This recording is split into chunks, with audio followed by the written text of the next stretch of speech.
Tyler Perry. Come on, Tyler. Yes, Forbes magazine has definitely put out their latest article, and it stated that Tyler Perry is the highest paid man in entertainment, raking in $130 million from last May to this May. So big ups to Tyler Perry. And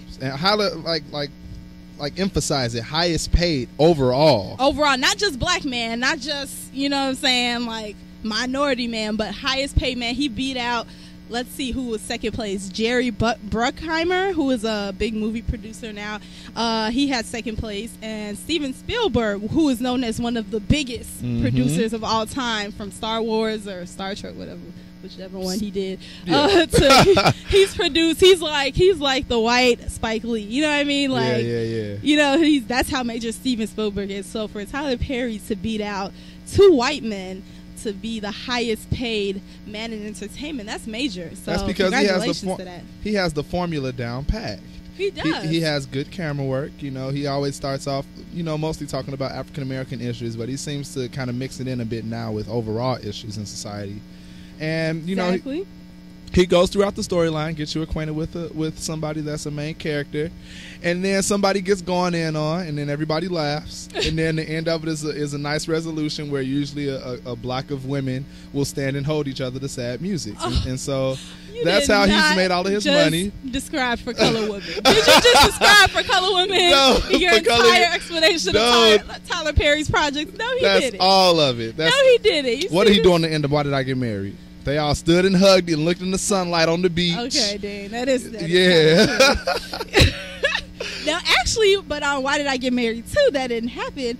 Janet Jackson came across her whatever, The Rock, whoever he was supposed to be, some journalist or professor that wanted to meet her and work with her because he was working on his PhD or whatever. And she's a professor, visiting professor at different schools where she speaks and does, you know, presentations. That's how Why Did I Get Married 2 end.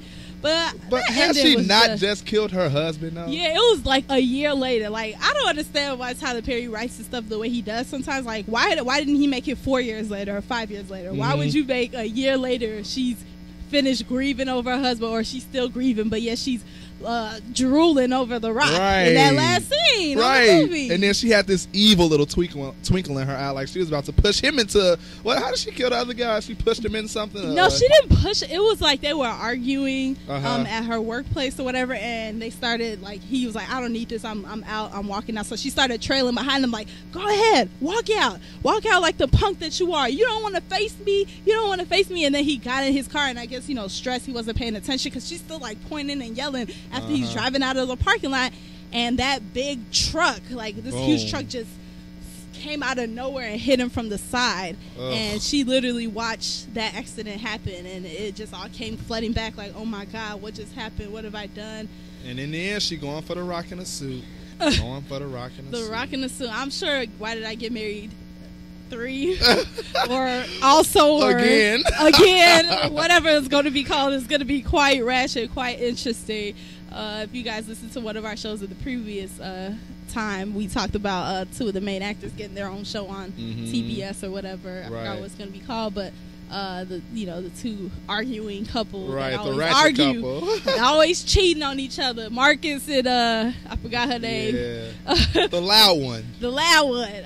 Let me not do the voice impersonation. No, do it.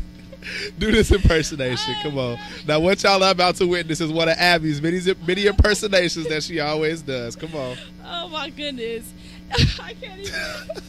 I get very shy. I can't even be put on the spot. But she's like, yes, I'm checking his pedometer. I'm checking his phone. If his mileage is saying 0.25, and I know it only takes 0.22 to get to and from the child's school and back, he's been cheating. He has been cheating. And there you go, Tyler Perry. $10 million right there. Boom. Bow. Bow.